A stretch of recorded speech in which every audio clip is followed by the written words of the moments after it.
Hey everyone, welcome back to the channel. Today we got just a few topics to talk about, including some sales numbers from the PlayStation 5 and a little bit of information about Sonic Frontiers. But before we get started, if you like this video, be sure to give it a thumbs up.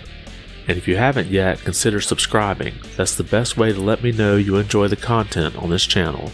Now let's get started.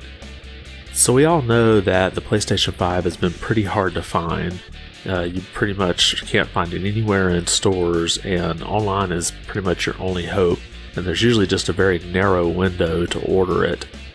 Well, Daniel Ahmad, who is the senior analyst at Nico Partners, sends out a tweet and it states, "The PlayStation 5 has sold 17.3 million units as of December 31st, 2021, according to Sony.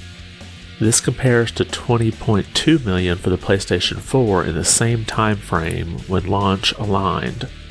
PS5 has faced significant supply issues.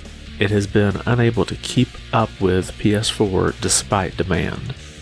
Now, as I stated before, you pretty much can't go down to Walmart and find a PlayStation 5 at all because they're not available. So while the numbers are less, I'm thinking most of this is going to be because of the global chip shortage and general supply chain issues.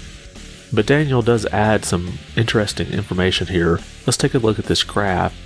This goes through each quarter comparing the comparable quarter from the PlayStation 4.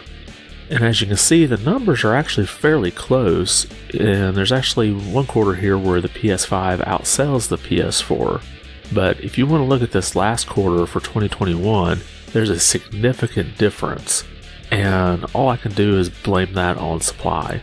But one interesting note here is that the PlayStation 5 now has actually outsold the Wii U, which it did basically in a year's time. Now this next topic involves Sonic Frontiers, and this actually came out almost about a week ago, but I ran into it again and I thought it'd be interesting to share.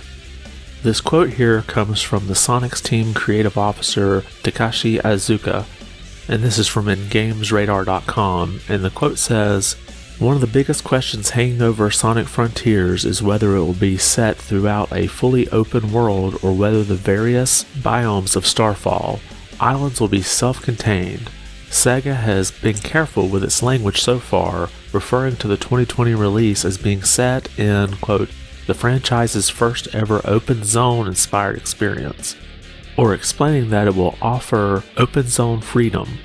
When I asked Ayazuka for clarity, he was only willing to confirm that further details will be coming soon. Quote, we don't have too much more to share regarding the environment just yet, but stay tuned for more details this year." So this kind of puts a little bit of vagueness as to whether or not Sonic Frontiers is going to be an open world concept, or maybe it might just be kind of open zones, like maybe there's a hub and spokes. But let me know what you think. How do you interpret this? So in our last link to something Zelda, someone decided to create the entire overworld map from the first Legend of Zelda completely out of Legos. And the detail in here is pretty stunning. It looks to me like everything was done properly with the Legos, like there's not like super gluing at odd angles. These are all truly snapped together the way Legos should be. But I'm going to put a link to the video down in the description, so check it out for yourself. But I just wanted to share this with you and see what you think. So that's all we've got for today. Is there anything in here that caught your attention? Are you surprised by the PlayStation 5 sales numbers? Do you want to see a big open world Sonic game? Let me know your thoughts down below. I want to thank you for watching and be good.